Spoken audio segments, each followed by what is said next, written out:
வணக்கம். ஸ்டெர்லைட் ஆலையை நிரந்தரமாக மூட வலியுறுத்தி தூத்துக்குடி மாவட்டத்தில் முழு கடையடைப்பு போராட்டம் நடைபெற்று வருகிறது. ஸ்டெர்லைட் எதிர்ப்பு மக்கள் போராட்டக் குழு சார்பில் நடைபெறும் இக்கடையடைப்பு போராட்டத்திற்கு மதிமுக, நாம் தமிழர் உள்ளிட்ட பல்வேறு கட்சிகள், பொதுநல அமைப்புகள் மற்றும் அனைத்து வணிக நிறுவனங்களும் ஆதரவு தெரிவித்துள்ளன. போராட்டத்திற்கு ஆதரவு தெரிவித்து 20,000க்கும் மேற்பட்ட கடைகள் அடைக்கப்பட்டுள்ளன. போராட்டத்திற்கு ஆட்டோ, டாக்ஸி ஓட்டுநர்கள் சங்கமும் ஆதரவு அளித்துள்ளதால் ஆட்டோக்கள், டாக்ஸிகள் ஓடவில்லை.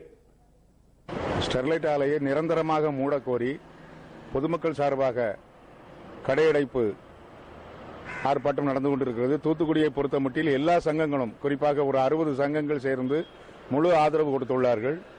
அதிலும் தூத்துக்குடி பழைய பஸ் ஸ்டாண்டு, புது பஸ் ஸ்டாண்டில் உள்ள கடைகள் அனைத்தும் மூடப்பட்டிருக்கிறது. ஸ்டெர்லைட் ஆலையை நிரந்தரமாக மூட வேண்டும் என்பது இந்த தூத்துக்குடி மக்களின் ஆசை. அதன் சார்பாகத்தான் இந்த முழு கடையடைப்பு நடந்து கொண்டிருக்கிறது.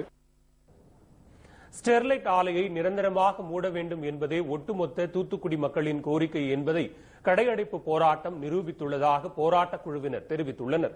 கடந்த 3ஆம் தேதி காற்றில் நச்சுக்காற்று பரவியதை அடுத்து ஸ்டெர்லைட் ஆலையை மூட தமிழ்நாடு மாசு கட்டுப்பாட்டு வாரியம் உத்தரவிட்டுள்ள நிலையில் இப்போராட்டம் நடைபெறுகிறது.